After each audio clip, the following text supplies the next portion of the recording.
It's 1:30 in the morning. I am so tired. I just finished filming a new TikTok video that I'm gonna post tomorrow morning. I've hung some, well, I didn't hang, Dan hung some amazing plants. I'm gonna film a studio tour this weekend and post it next week. It's coming together. I didn't work on the album today. I was like taking care of all the stuff that I still have to take care of while I'm doing this process. So I thought on days where I don't necessarily have like anything specific to update about the album, I could share like a story time with you guys. So I was a child actor. I started acting when I was 4, and I only stopped actively doing it and actively pursuing it when I went to school for music production at the beginning of 2019. Most of my life I've had an agent, and I've just been like constantly going on auditions and keeping up with my picture and resume and training, working with all sorts of different acting coaches throughout my life. And I saw this post of this person that I know that is an acting manager, and they were like sharing a story of one of their clients who had just gone on a really big audition and was like, hey, everybody say a prayer and hope that they get it. And it just like reminded me so much of why I'm not in that world anymore, which is, as an actor, you are constantly waiting for someone else to say that you can do the thing that you love, right? So you love to act, you love to perform, but until a casting director or a director or someone says, hey, we choose you to be able to do this thing, you don't get to do it unless you are in theater or you're shooting your own scripts. And that's getting more common, but that's like a whole career in itself of like making your own films. And as an actor, you just want to like show up to set and play and create and be characters. Hi, Dito.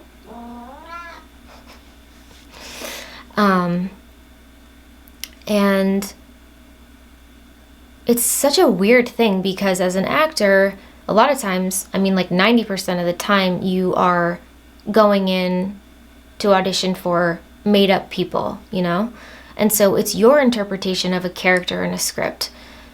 And so everybody that's going in has their own interpretation of it, and they all look different. And you're still told, like, no, you didn't do this imaginary person right, unless you get it. And then a lot of times you get it, and it's not even because of how well you acted the role. It's like because you're connected, or it's political, or, you have a name, or whatever. There's so many reasons. And Dito. I was so drained from that, of just like constantly waiting for somebody to say that I could do something, it's actually why I dyed my hair pink. Because as an actor, you have to look like your headshot. So your headshot, for the people that don't know, is what a casting director sees before they ask you or your agent to audition for a role. It's the representation photo of you. And so when you go to an audition, you have to look like your headshot. You have to even have your hair styled the same way, your makeup the same way. Like for men, if they have facial hair, they have to have the same facial hair as what's in their photo. So I always had to keep my hair the same color that it was in the photo, and like the same cut and everything. And that sucks. It's like, for somebody who is so creative and loves to like create imaginary worlds and imaginary personas, that was like so stifling to me. But I didn't even realize it because it was so normal. Like I said, I've had an agent since I was 12 years old. So I've been acting professionally since I was 7, and I've had an agent since I was 12. So it's like I didn't even realize how crazy it was, like how against my spirit it was to be like constantly waiting for somebody to say, we pick you, So I dyed my hair pink because it was the last thing holding me back from like fully committing to music. Oh, Dito just jumped on my lap.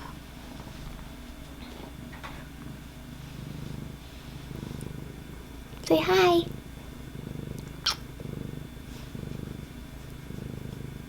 I love you, buddy.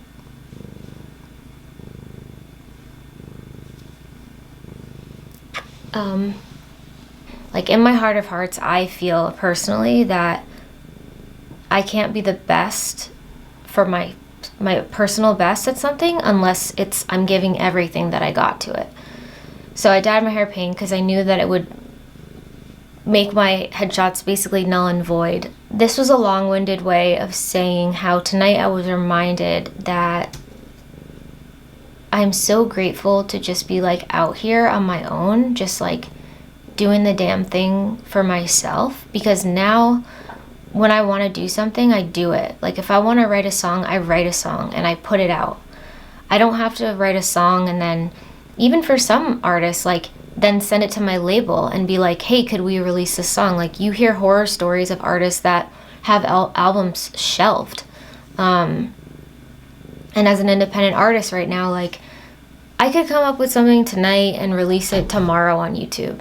I'm also really present to the fact that it's also like probably the freest I'll ever be, is right now. And I'm grateful to just like be where I am today and like to have what I have and to just be like figuring out by myself is like, it's a gift. It's a gift to be able to even be able to have a life where I'm allowed or I can pursue my dream is something I don't take for granted at all.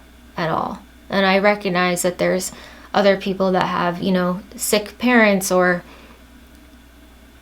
just there's so many reasons why somebody wouldn't be able to take the time to pursue a dream.